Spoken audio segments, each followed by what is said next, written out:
If you're the type of person with high anxiety, you're constantly getting fooled into believing that there's something to be afraid of in the absence of real danger. Fear is when you're afraid of something and you know what it is.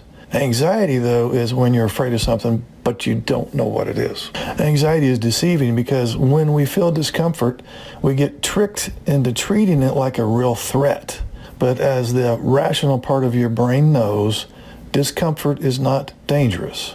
When there is true danger at hand, we either freeze up, run, or fight back. If the threat looks faster and stronger than you, you may freeze up. If the threat looks stronger than you, but slower, you may run away from it. If the threat looks weaker than you, you may fight back. Unfortunately, for people on the autism spectrum, people are their main source of discomfort. And then their body gets tricked into believing that certain individuals are truly dangerous. And if this happens, they will either argue with the other person, which is fight, avoid the other person, which is flight, or they would feel intimidated by the other person, which is a form of freezing.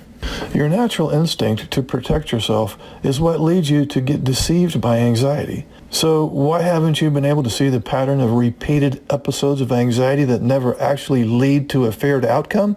Since your worst case scenarios never come to fruition, why don't you gradually lose your unreasonable anxiety around these scenarios? Well, there's several reasons for this. You took protective steps and there was no disaster. Therefore, you started believing that these steps that you took saved you from disaster. But these steps that you took that supposedly saved you from disaster also cause you to worry more about the next dangerous episode. It convinces you that you were very vulnerable and must always protect yourself. The real reason you didn't experience a disaster is that such disasters are not part of fear or phobia. We're talking about anxiety disorders, not disaster disorders. You get through the experience because the experience isn't actually life-threatening, but it's justifiably hard for you to recognize that at the time. You may be more likely to think that you just had a narrow escape, and this leads you to redouble your self-protection steps.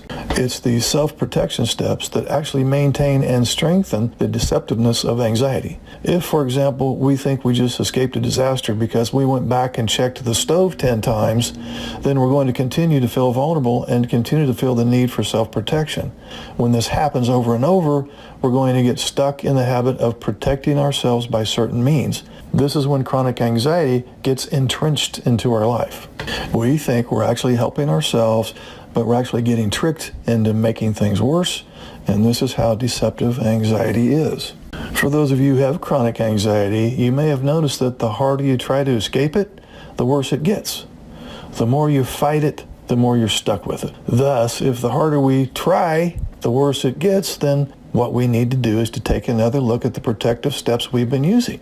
With high anxiety, we've been deceived into trying to protect ourselves against something that isn't dangerous, and this makes our anxiety worse over time.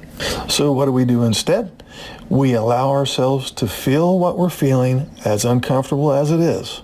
Know that this feeling of uncomfortableness will be short-lived and it will not be life-threatening. So you simply want to allow yourself to feel that emotional pain because, as I stated earlier, running from it makes it chase you.